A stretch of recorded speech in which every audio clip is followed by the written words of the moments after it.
Hey, Greg. Hey, I think it's a go.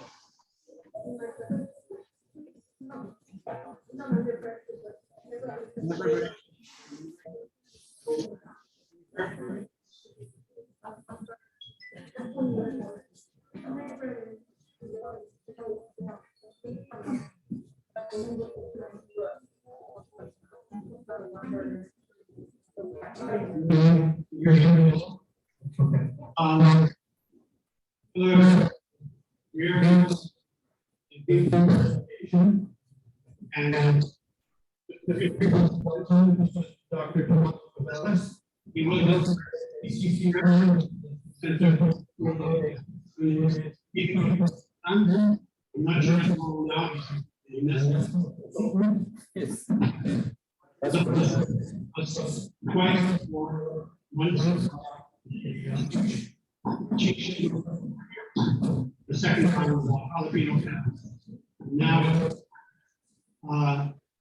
Dr. González was a PhD in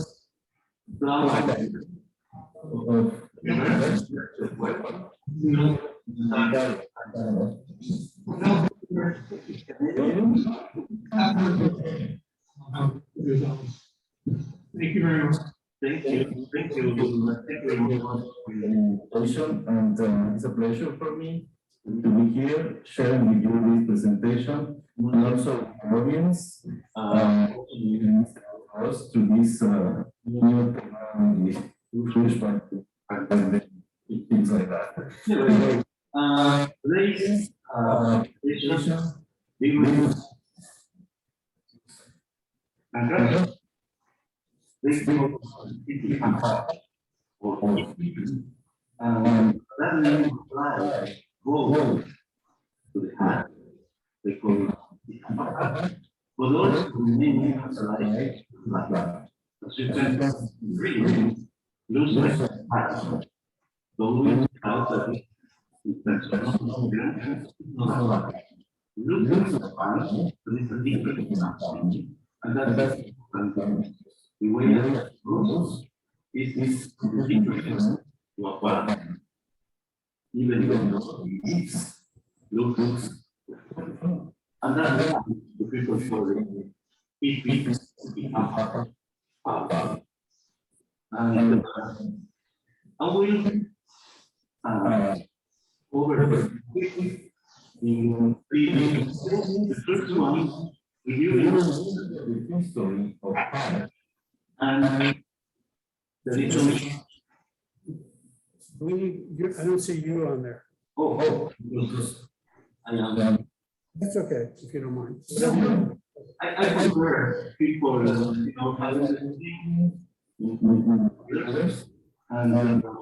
listening to the presentation. And I will cover a little bit of the history of art. In particular, keeping up. Then we will switch to the biology of the plant and the crafting and crafting. Actually, there are only two places anymore where they do kind of crafting. One place is Ecuador, where they originally and big which is a secondary method of demonstration. Actually, in France, was introduced in 19th century, but because of migrants,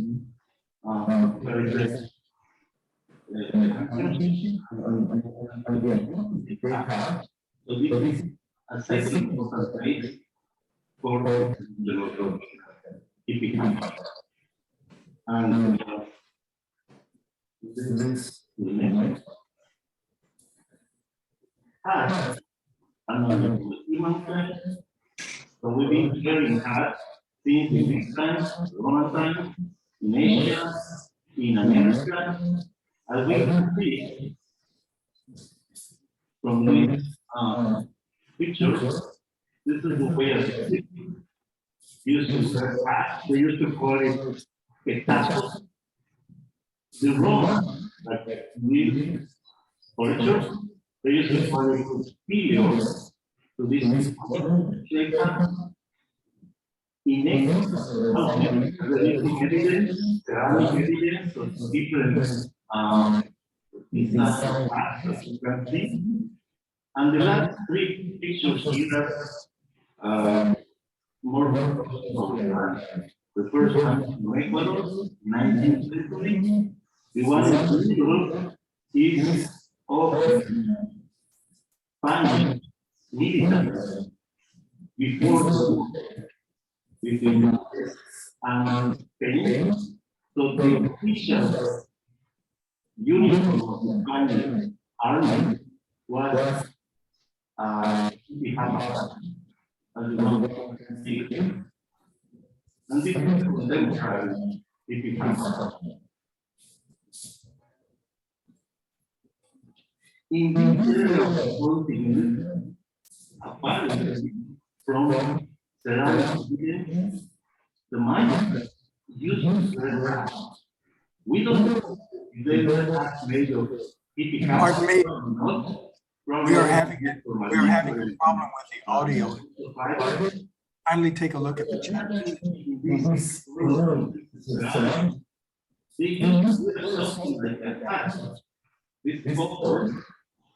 and this training was very responsive to the past. These also they consider these activities like an animal player is also to animals, and he's wearing a hat. It looks like a Harry Potter hat, but there is Mr. Gonzalez, would you please take a look at the chat messages? We're having problems with the audio. Everybody here is having audio problems. Thank you. Are you having problems with your? Okay, look at the chat messages. Please put your. Just we are trying to figure it out.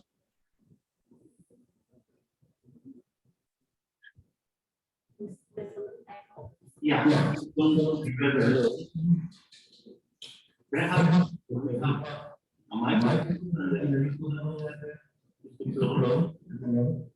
I don't know what to say. I don't know. My audio is distorted. I don't know.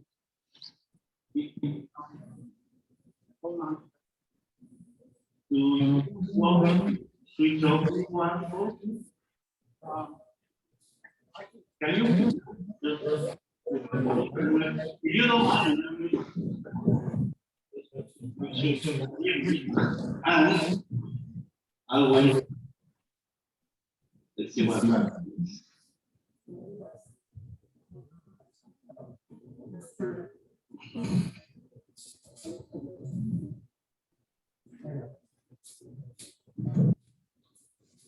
Oh, there we go. Thank you. And is the same problem there? Can you do there?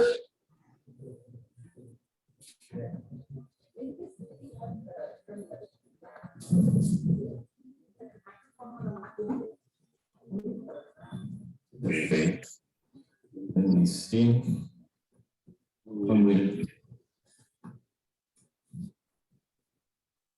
This one. Maybe we should just lower the volume of this.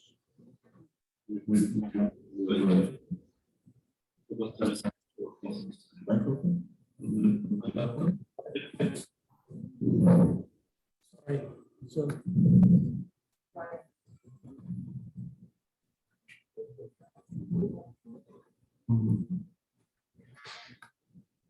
Let's see. No.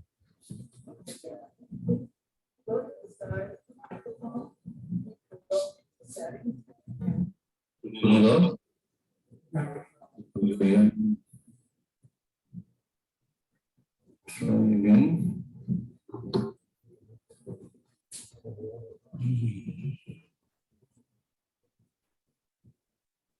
Settings. No, it's in the film. Okay. I think, Non-mute. Let's see what happens. If more. Share some. what happens if you mute yours? Is for you, it's okay, can you hear? Oops, it's even worse. You may move this back. I'm sorry? Can you hear over there? You go to here, up here, and then you go here. And then you We go can here. hear you conversing very well. This is where the problem is, audio settings. Okay, now I don't know. Okay. That's where you fix it. Okay. No. So maybe, Also partial.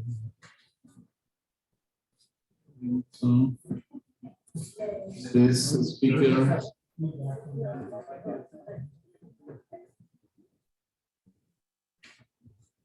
Any better? No.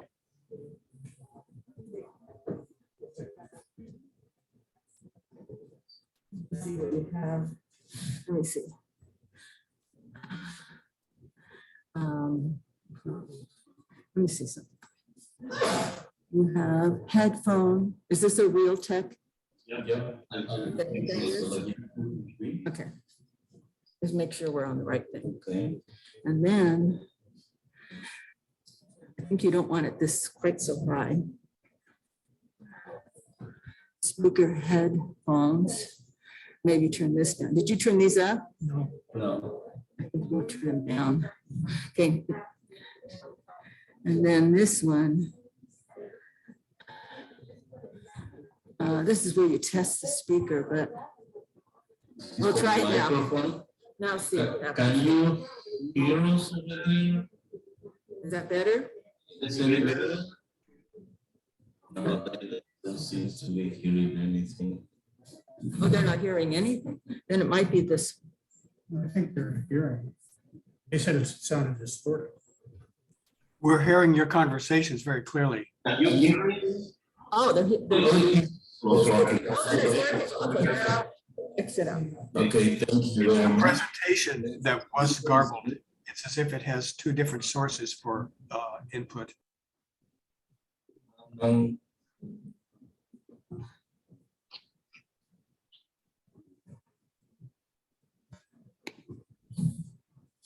Mr. Gonzalez, could you try to say something now? Yeah, I'm just. So a little more. If you could speak a little more, please. A little louder. Yes, can you in which way? It still sounds distorted. Okay, I'm just trying to. Oh, there we are. Perhaps if you mute Can I the hear you? library host and it's just Mr. Gonzalez speaking and not using the headphone. If he stands in front of the computer, his laptop, then the audio is quite good. But perhaps if the Mérida English Library host is muted, it will work. Do you hear that though? No, yes? Okay, let's keep going. Thank you. I was mentioning about this Harry Potter style hat, which is like a few centuries before the movie. And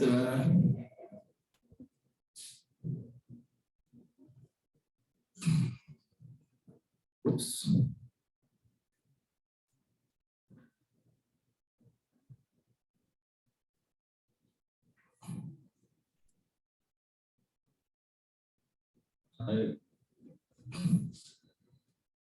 Is changing here. I think not to put it not there.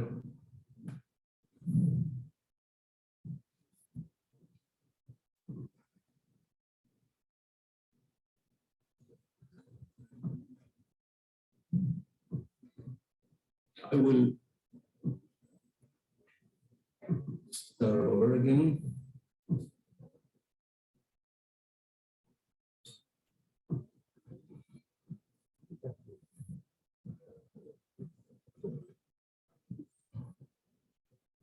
share screen. Oh, no.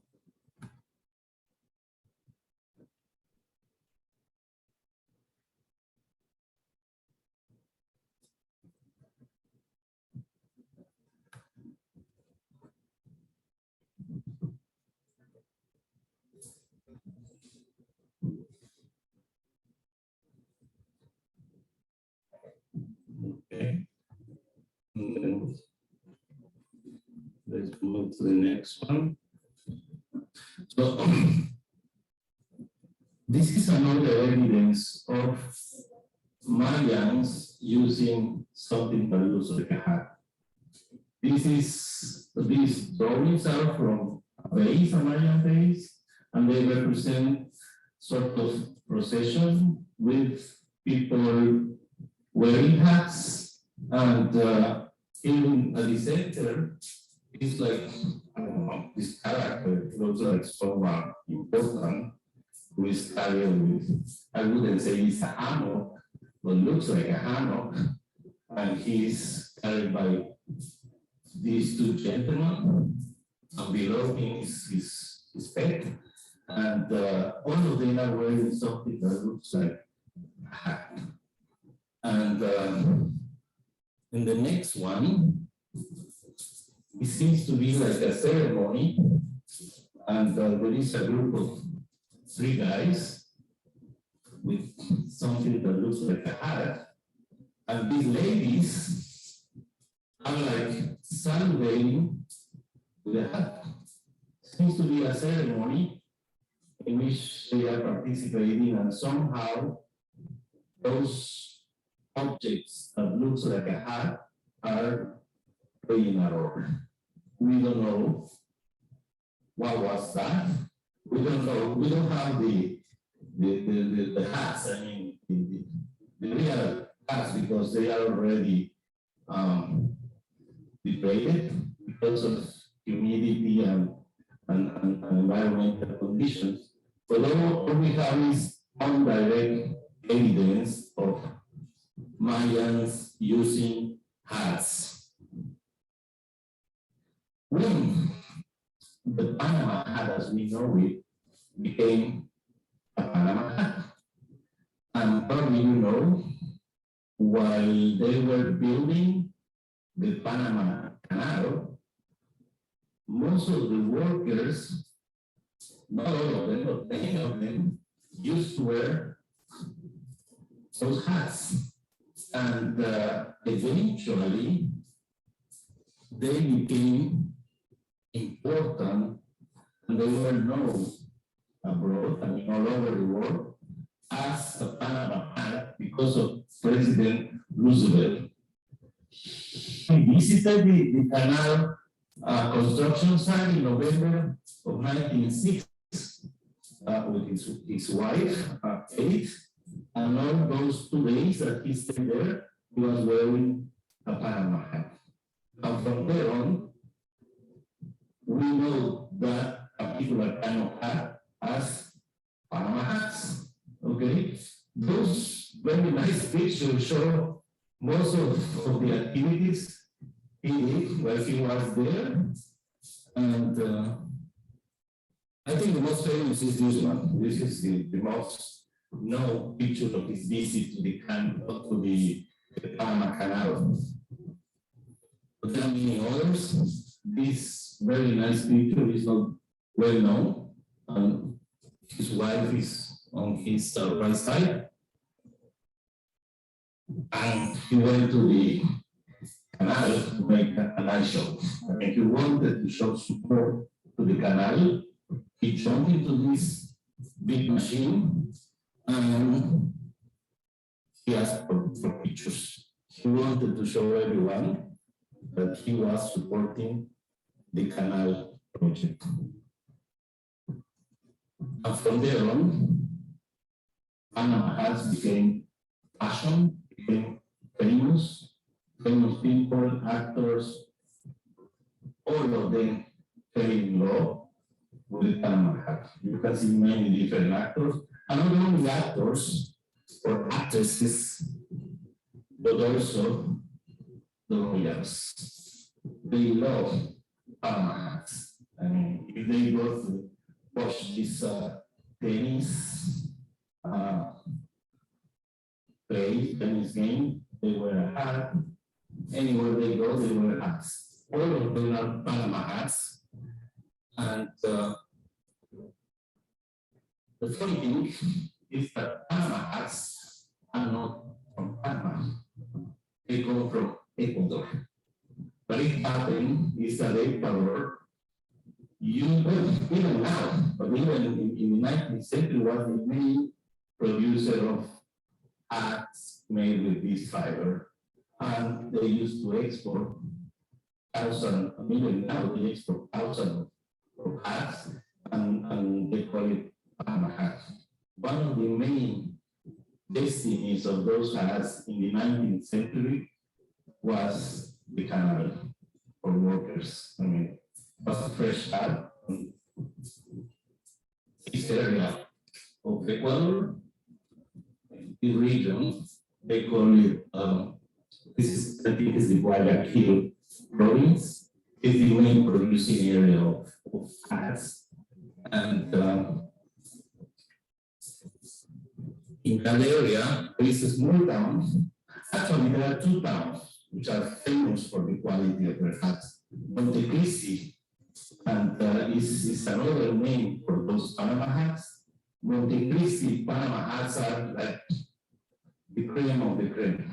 It's the best. I mean, because of the fine fiber and the handcraft ability of those women is the best of the best. Montecristi.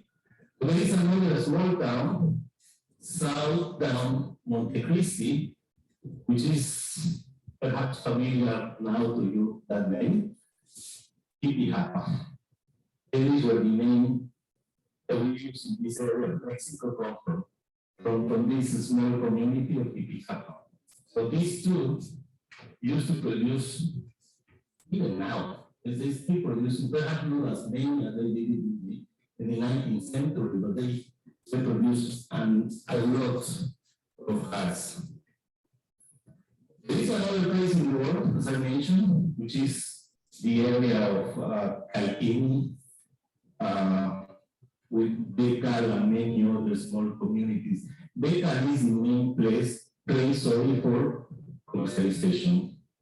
The small communities around Becal are the ones that are cultivating the pine and doing most of the crafting of the hats.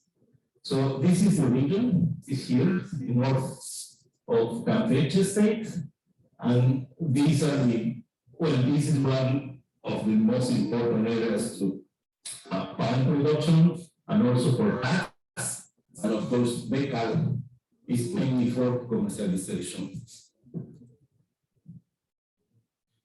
As I mentioned, the pine is not native to the peninsula, to Yucatán Peninsula, was introduced. The evidence we have of the introduction goes back to 1856 from a document. I will show you a copy of the document, and we assume that this was the area where it was introduced apparently from Guatemala. This is a document from 1856. It is in Spanish, sorry, but it mentioned the main export products of the Campeche. We have to remember at that time, the whole peninsula was Yucatán state. I mean, eventually, Yucatán state was separated in three different states: Campeche, Quintana Roo, even Tabasco was part of Yucatán. But because of political reasons, they were divided. And at that time, Campeche was part of Yucatán. And here they mention 2,143 dozens. They mention that by the dozen of guano or straw hats and Jipi Japa hats. So that means that before that year, somebody from somewhere brought into Campeche Jipi Japa plants. And since then on, they've been producing Jipi Japa hats in that area of what is now Campeche. They used to send most of the hats at that time in the 19th century to national ports like Veracruz, Tampico, in Tamaulipas state, up north of Veracruz, to Galveston, Texas, to New Orleans, Louisiana, and some other ports in the south of the US, and also to Havana, Cuba, mainly when the straw or guano, as we call to that palm, guano hats were mainly meant for slaves and workers in the plantations. And the Jipi Japa hats, the fine ones, were for the landlords. So both required some sort of protection because of the sun, but the quality of hats was different because of the price. And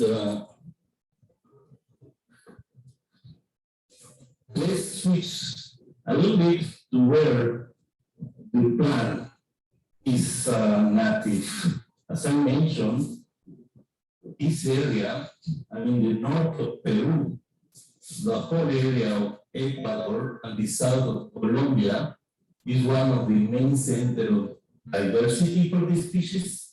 And there is another of diversity, I mean, I'm talking about genetic diversity, is Central America. The fact that you have wild population doesn't mean that the local people use the plant for making handcrafts. The only two places where there are people that know how to work with it is here, mainly the south of Colombia, the coast of Ecuador, and the north of Peru, and where we are, which is the north of Campeche and the south of Yucatán. These pictures illustrate a plant in a small garden or kitchen garden back in Santa Cruz, Campeche. And this is to illustrate that what we call a palm, like if you have a palm, taxonomically is not a palm. Why? Why is not? As you can see here, the leaves come out directly from the rhizome, from the roots. So there is no trunk. Yeah. And what you get is a bunch of leaves, and that's it. You don't have a trunk. You have a rhizome or a root and leaves. And it won't grow any more than the height of the petiole, the leaf petiole. Whereas a palm will keep growing, like as you can see here, this is a coconut palm. On top of this picture, just as a reference. And it belongs to this a little bit difficult to pronounce family, which is Cyclantaceae, which is completely different to the palms. Oh, sorry, and the technical name is Caldurobica palmata, a new one described by a group of Spanish botanists doing some field work in Peru in I think it was in the 17th century. It was a time when Spain realized that in the Americas, not only had gold and silver, they also had natural resources. So they sent botanists, doctors, a lot of people exploring for plants, looking for medicine, looking for compounds to help, to develop pharmacological products out of plants. So that's why it says Ruiz y Pablo, those were the botanists, and the name Carlodovita was because of King Charles and his wife, can't remember the name, but it was his and her name. So they fused the name and they called the genus Carlodovica and Palmata because of the palm shape of the leaves.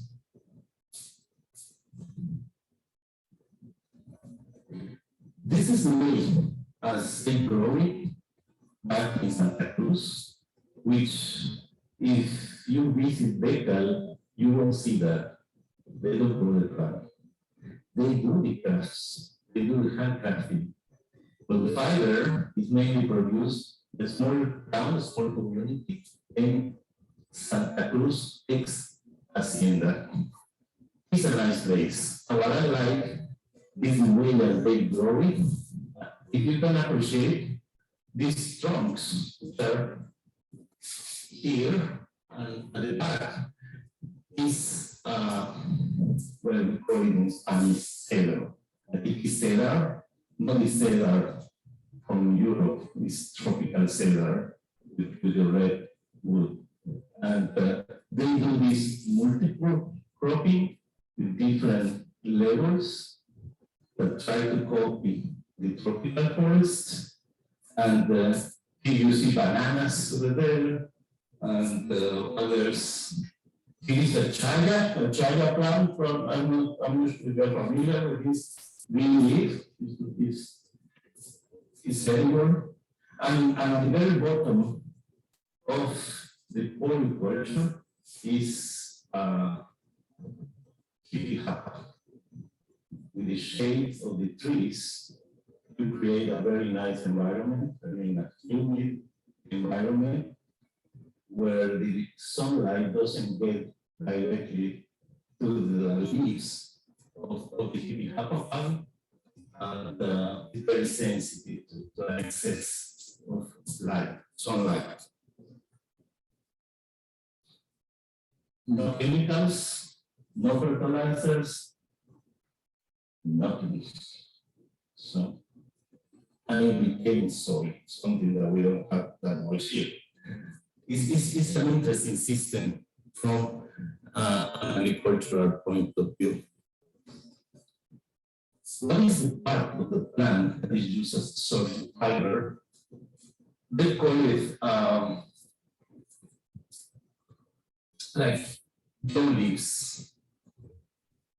I don't remember the name, but they call it I will remember.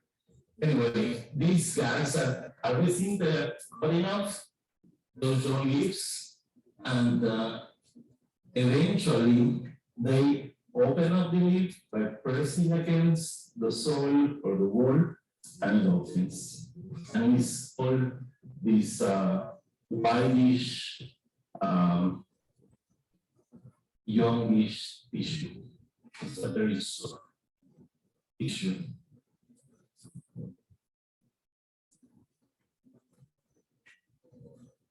And this is a sequence of images. You can see the young leaf, the harvested young leaves. They sell by the bunch, 100 pieces. And that's the way that they commercialize in the community. Here are the leaves that are already open. You can see that the tissue is white.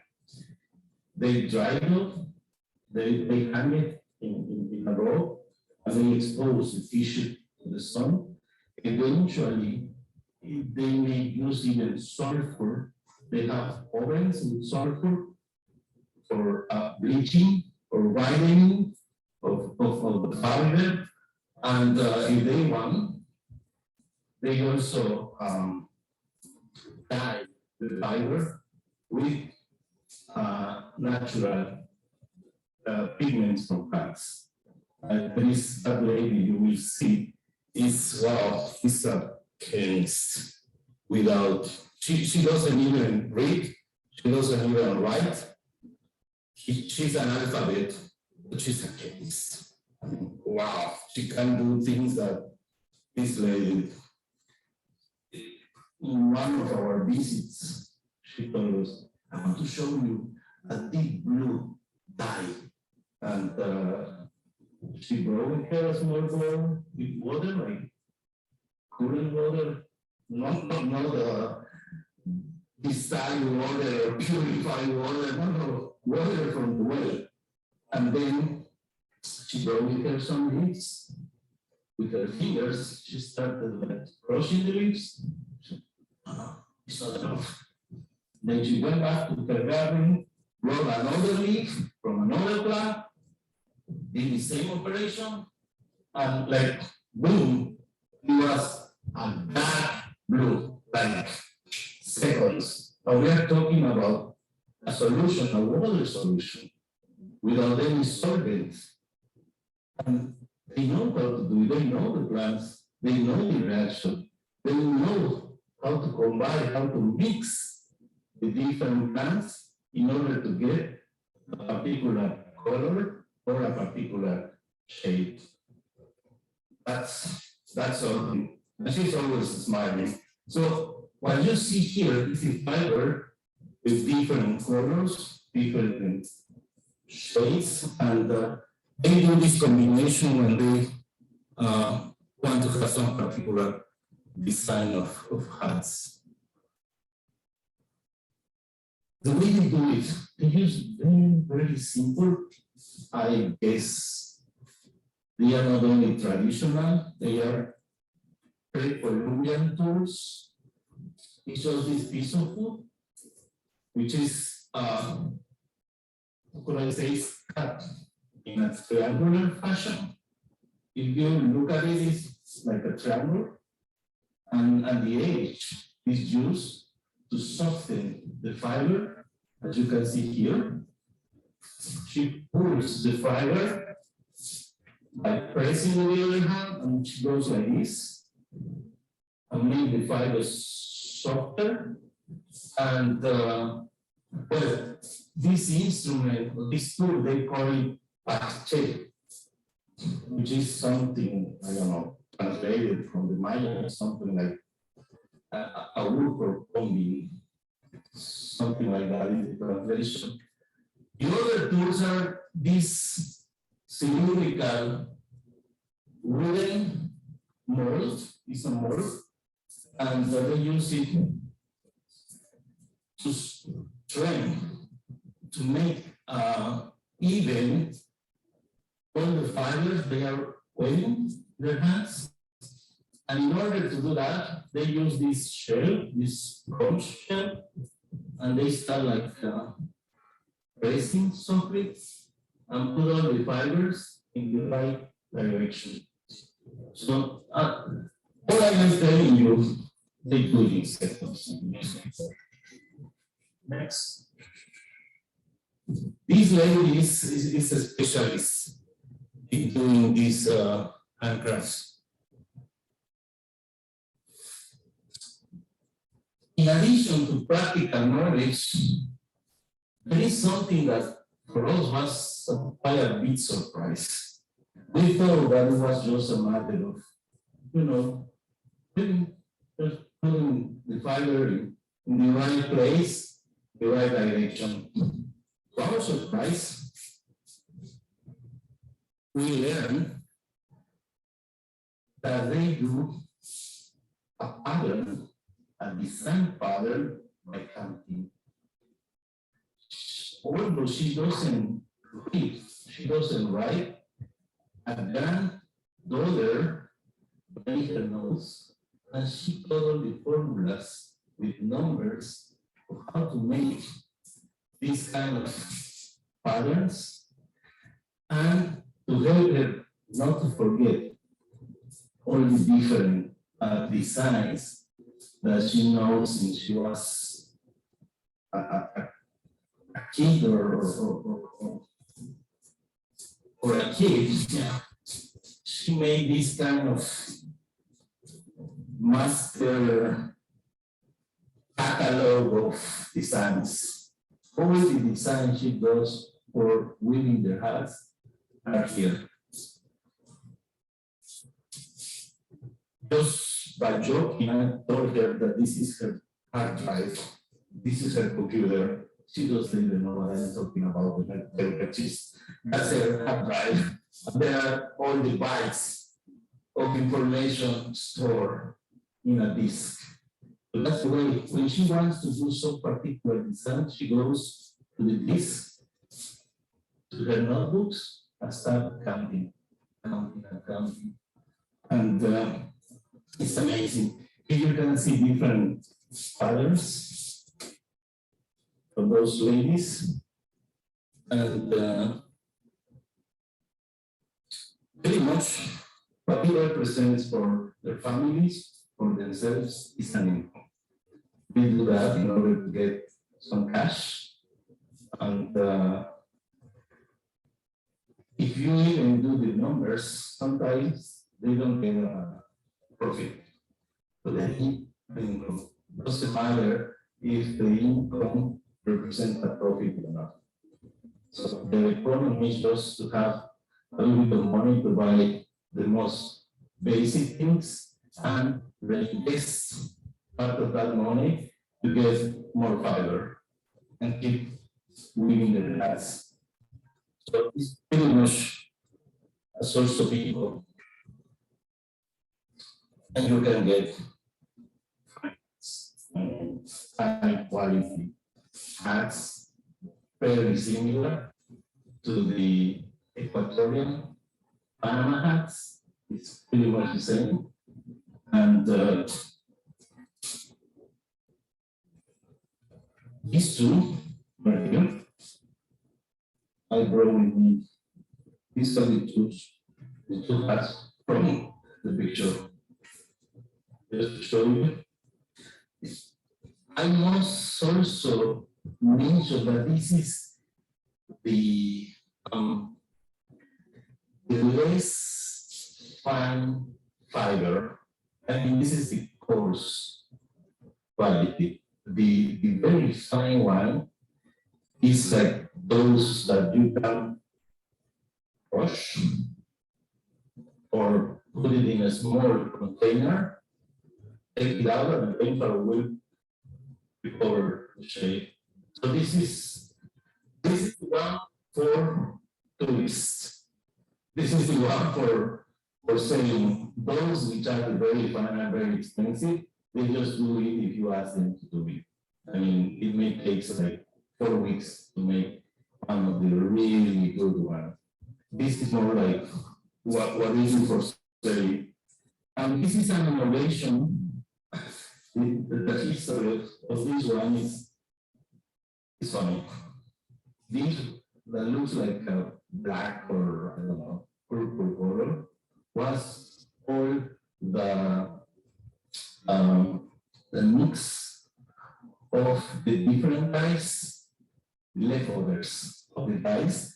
She collected all the leftovers in a bucket and eventually dyed these fibers, and it came out something that looks like black or purple. And my wife loved it. So this is my wife's cancer. So this is an innovation for that lady.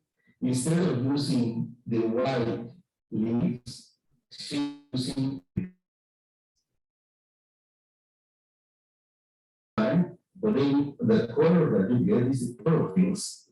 It's pretty much chlorophylls that are there, and without any additional dyeing or pigment agent.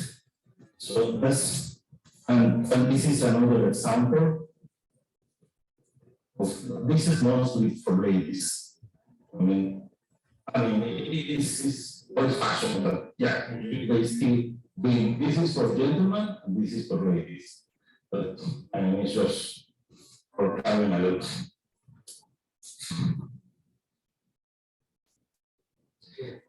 And what they support those communities is the transfer of knowledge from one generation, from the old generation to the next generation. And that's something that they don't learn at school. They're learning by doing. It's a empirical learning system. And as you can see in this picture, this mother is teaching her son, a younger son, how to do weaving. And if he doesn't do it right, she will let him. Okay, so it's part of the training. And something interesting, the new generation, even if they go to university or the polytechnical school, they still doing the handcraft. What is the difference? Is that now the new generation is realizing the importance of internet, social nets, Facebook, Instagram, all this new technology is already beginning to permeate in the communities. They need a lot of help, but this is happening. I guess it's going to be part of handcraft making for this century. And in particular with this pandemic, most of the handcraft has sold in a place that is physical, even a place where you can visit and buy. With the pandemic, all that disappeared. So they had to rely on the internet. And now some of them know how to do it. I think they won't stop selling by internet. They may use both internet and the physical selling. Okay, the weak point, as we call it in Mexico, coyotes. What do we mean by coyotes? The middleman, the one that buy them the product, the craft, and sell it to the final buyer. What happened in that process? The price they receive is completely different to the price that receives the seller, the final seller. Some, like in this picture, this is a nice place. If you have an opportunity to visit Campeche, this is they call it Tuculna. Tuculna means something like the beautiful house, and it's a government store where they buy handcrafts from different towns in Campeche and they sell it here. And somehow they are receiving some help from the state government. However, they still having this unbalanced equation of the commercialization. I mean, if you understand commercialization as a means to get a profit, okay? Not just the fact of selling, but getting a profit. In addition to have women or handcrafting or manufacturing tasks, they do something else that is not very common to see. Beekeeping. And this beekeeping is done with species which is stingless. I mean, it doesn't have a sting. They call it, well, the technical name is Melipona becheyi. And this picture illustrates that activity in the pre-Columbian times. It's a codex, they call it the Madrid Codex. To me, the Madrid Codex is like an agricultural manual. You see illustration of a person cutting down a tree with an axe, planting maize or corn with a stick, and doing hunting deers, hunting wild pigs and different animals, and even trapping dealers with a rope. The techniques they used to use in the Peruvian dance are already illustrated in this Madrid Codex. And the final part of the codex illustrates the Jipi. This illustration is the bee. This is a hollow trunk. You will see some pictures of the hollow trunk where they used to raise those bees. And some of the produce, those little, how could I say, spheres or little balls full with the honey, is completely different to the European bee. And well, here in the concept what is illustrated is a house for the bees and the trunks. If you see here, this is like a hatch with a roof to protect the trunks where those bees live. So, and the guy with the snake, whatever, is supposed to be a priest or a ceremony or something like that.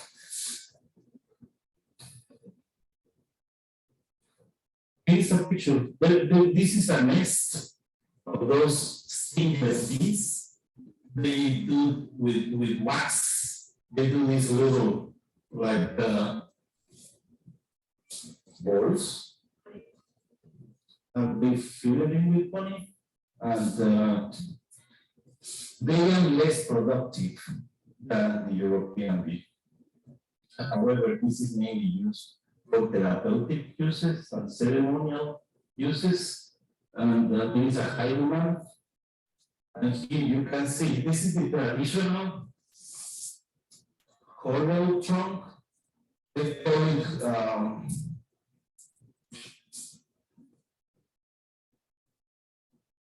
remember, but the bees get into the trunk with this little hole. I don't know if you can distinguish. There is a dark dot. Those are, is the door, is the little door, which is just for one bee. At the same time, to get in. This picture is from the new boxes they are using for those ladies. And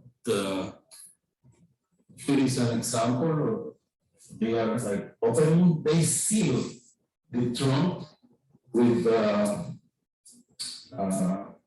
soil, clay, red clay.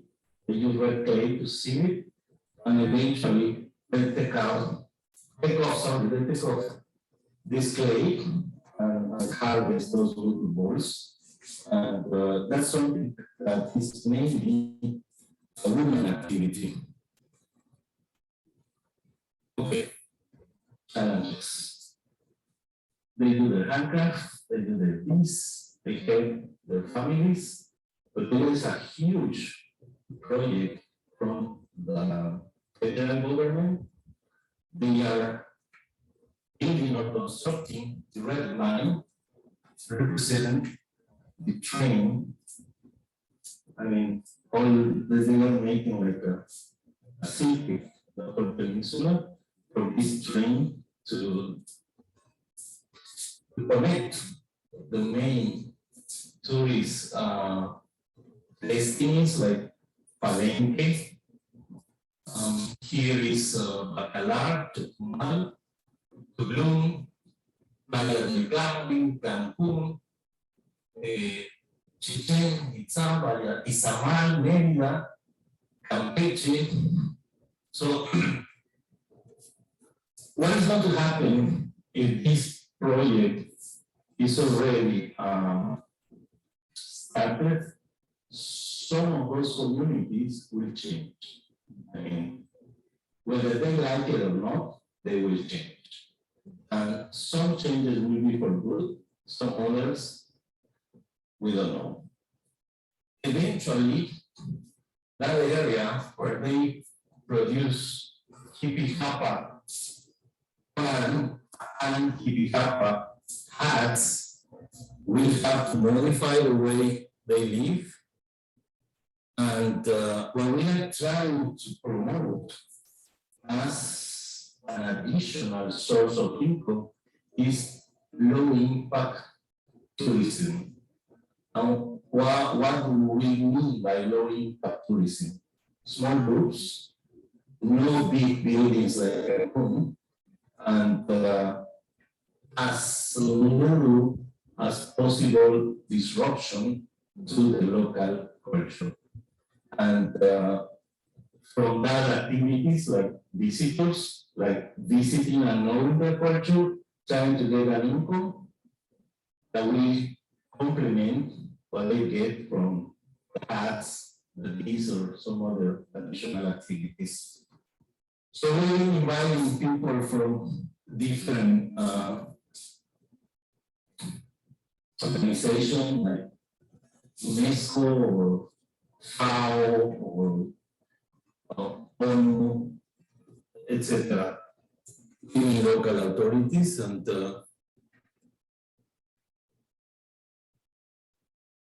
they get familiar with the process. They know directly the way they do it, and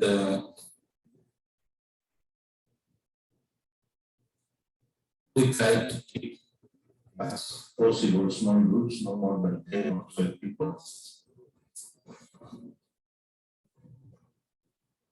It's not the same to see this in slides in a PowerPoint that being in the field, the blood is completely different. This is a picture of this wonderful lady showing the hats and the fibers, talking with visitors one-to-one.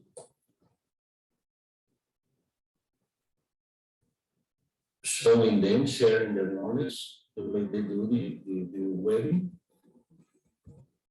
And what this picture of is this lady Adela with the trunks, with these stimulus bees. This is another group of visitors, a couple visitor.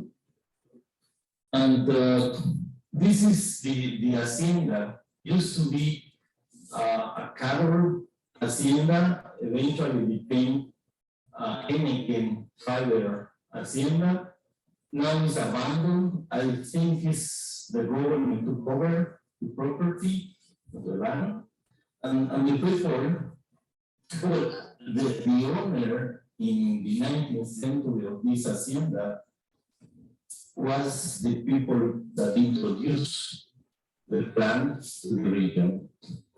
After the Mexican Revolution,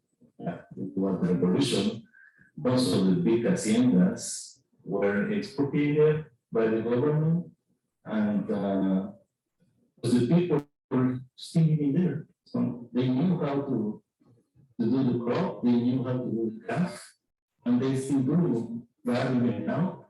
This is the name, Santa Cruz Hacienda. The municipality is Calvini. Campeche the state. There is that's my email, my phone number, or my WhatsApp number is the same. And I would like to invite you to visit the place. We can take you there.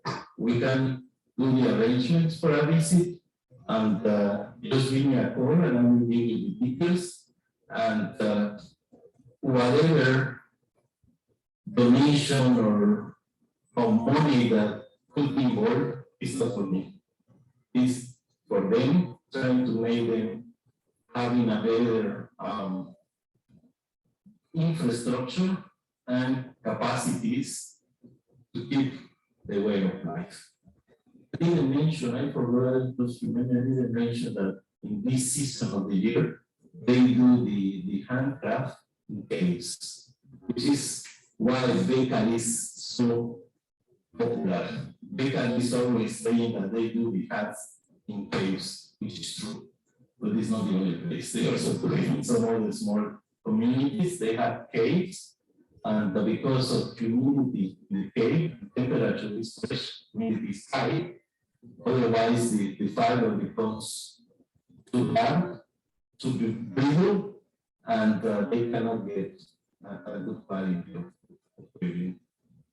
And I think that's it. I wanted to share with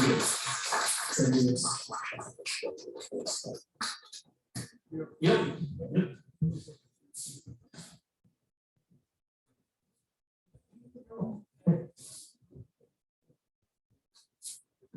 I'm wondering about finance. I will get closer to you. Just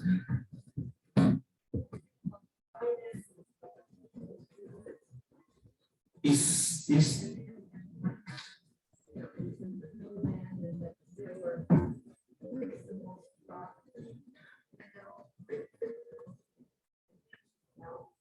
the almost the people that sell to the final buyer, and usually it's a tourist that wants to get a hat like that. It could be like 2 or 3 different steps from the handcraft maker to the final buyer, which is okay. I mean, it's not a bad thing. It's just trying to balance a little bit the equation. They don't have the abilities to come to the big cities and sell their hats. They don't know what to do. What they know to do is what they do. They do the hats, but they are not, I would say, an enterprise.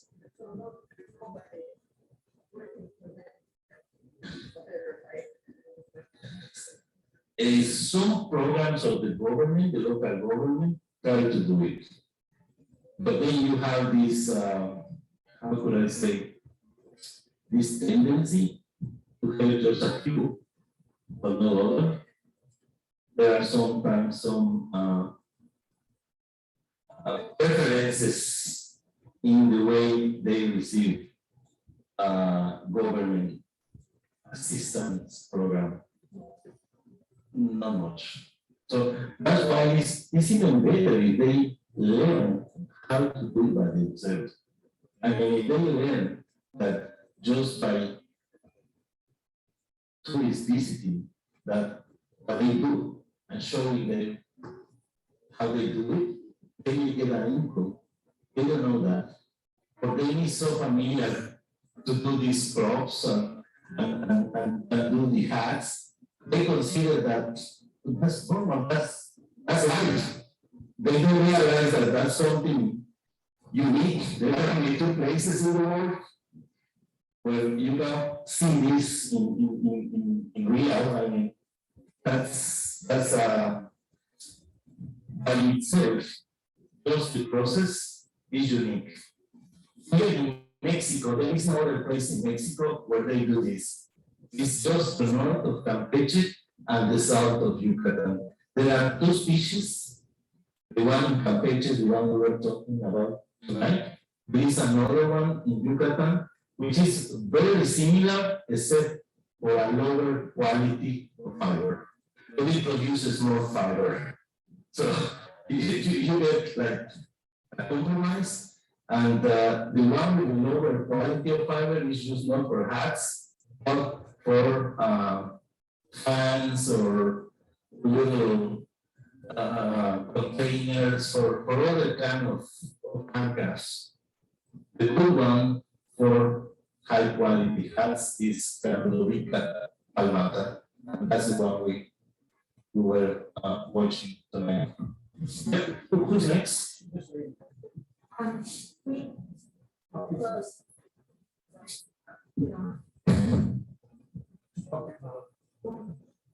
We went to the camp and went to the shop and one of the group thought hat there. Would that have been likely been made by the person in that little? Yes, That little. very likely. Yeah, but Beckham is mainly the one that gives the hats the final touch and sell it. actually where the plants grow and where it's processed the fiber and where they do most of the hat is in those small communities like Santa Cruz. And they sell it to the people of Becal.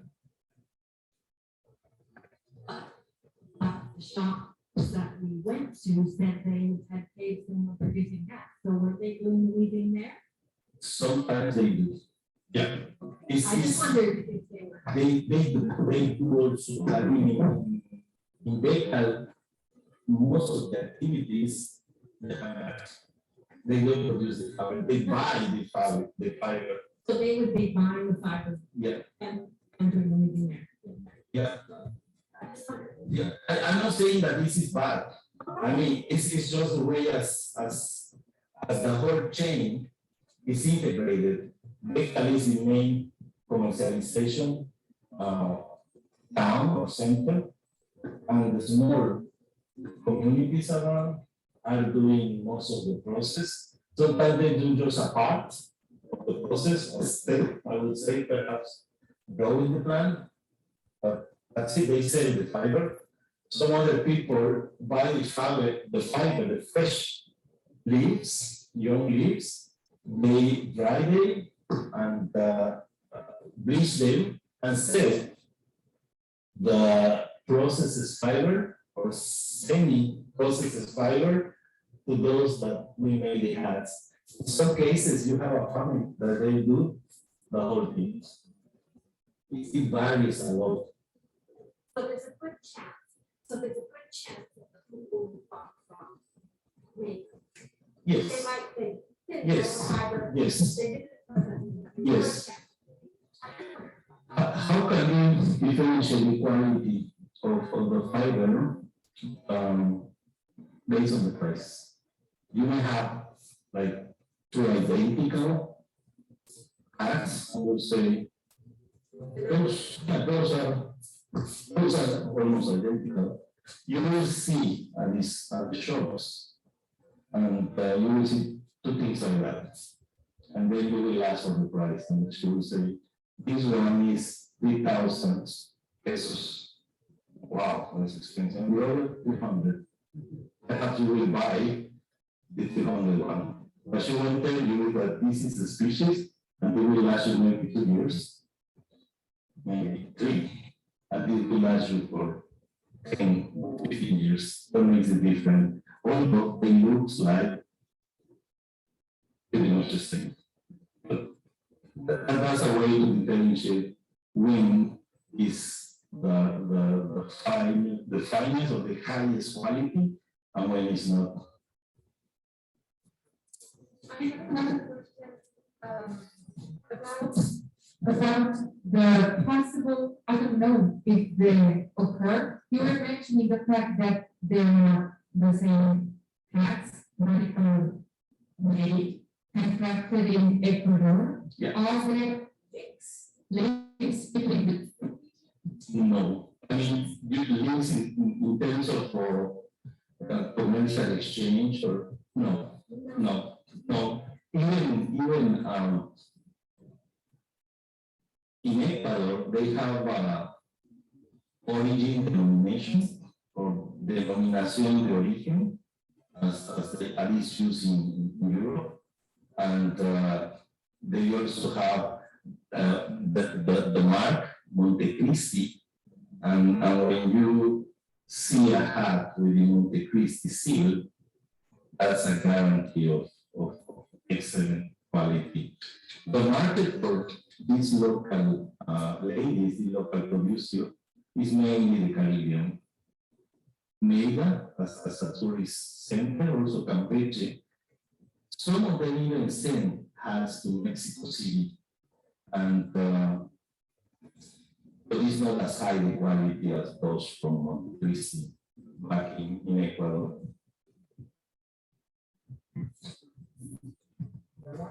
Do you have any propaganda, any cards of your tour? No. Could you put back the Yes. previous frame? Well, what I've been doing, or what we've been doing, the group, It's just trying to experience it. We can turn this activity of handcraft production or handcraft activity into a tourist activity. And we try with friends or public servants. They say, okay, why you don't go and talk to people and see what's going on? And but it's just, we are just trying. We don't have something like this, say, okay, this will be the cost, this is the name. What I could tell you is that if you want to visit the place, you need at least 3 hours in the place to see a farmer plot, a handcraft lady, and the stainless bee, if you want to. It will take you about 3 hours, and from here to there is an hour and a half, and another an hour and a half back. But we don't have like a proper tourist tour organized as such. I think that I have a book here on the shelf. I donated it a long time ago. I don't know if it's still in the collection. It's called the Panama Hat Trail. It's mostly about Ecuador. I don't even think there's a mention of Japa. I think they're called lots of hats there. It's a wonderful business. And really well organized group. It's very fun. Very impressive. We may try. I mean, I'm not a tourist specialist. I am a biotechnologist, and I do DNA. I do have a lot of tissue culture and things like that with plants. But I'm really busy because we've been working with this plant in the lab. I mean, it's a quite interesting model for research, and but we also noticed that there are some challenges with this microtron, and the people doesn't even know what's going to happen to them. And my prediction is that when the train station, which is going to be in Calquini, is very close, it's about 20 minutes from those little towns, tourists will arrive, they will ask for handcraft. And if they don't have enough fiber, I mean, a source of fiber, according to the demand, they will have to pay more for the fiber because it's the same level of production at the field level. And many of those families won't be able to buy enough raw material to do their handcraft. And many of them will have to do something else. But if they start getting prepared, I don't know, by opening more fields or planting out more of those farms, etc., it may reduce the impact of a higher demand. Or something that also may happen is that if someone realizes that this is a good business, they will arrive and they will do a lot of plantation, and all these ladies will become workers of whoever is investing there. Again, it's not bad, but we are trying to protect the way that they live, the knowledge they have, and I don't know, perhaps I'm just romantic. So I wonder if you thought about like one visible there and then something, right? And the tourism, we're going to see, we do the same thing,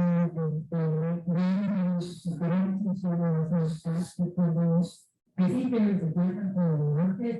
people are looking for experiences. And okay, the water is what we stay in, and the locked in. Yes, that would be the ideal situation. I mean, right now we are just trying to see if they get familiar with visitors. And eventually, if the people can stay there 1, 2, 3 nights, I don't know, they may see in more detail, not only. They can teach, and also classrooms now in Japa, and say, oh, this is something people around. Yeah, absolutely, yes. And there are some other places over there. There is a very nice, well, what they call this fresh water source, they call it Ojos de Agua, which is like a fountain of fresh water coming out from of the underwater rivers. And there is a nice place which is about 20, 25 minutes from the little town. There are old churches. Alquimia was founded before the Mérida, was one of the first places where the conquerors, los Montejo, started conquering the peninsula. And there are many small pieces of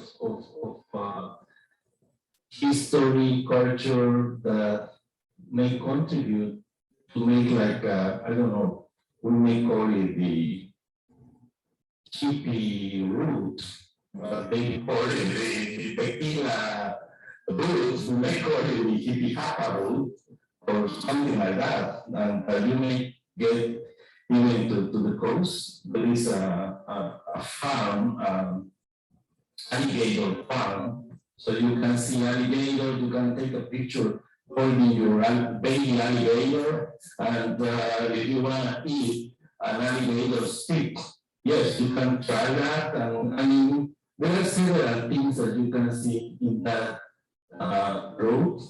This is just one of the things. And the reason because we got involved with this, because we are studying the plant, the system as they produce this fiber.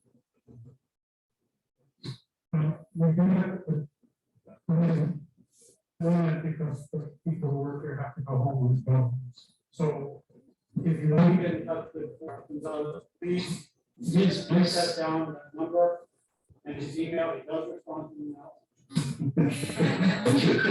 Yes, please see whether we may do some programming arrangements, whatever. And yeah, we'll be quite happy. Thank you. Thank you. And also with people. Thank you.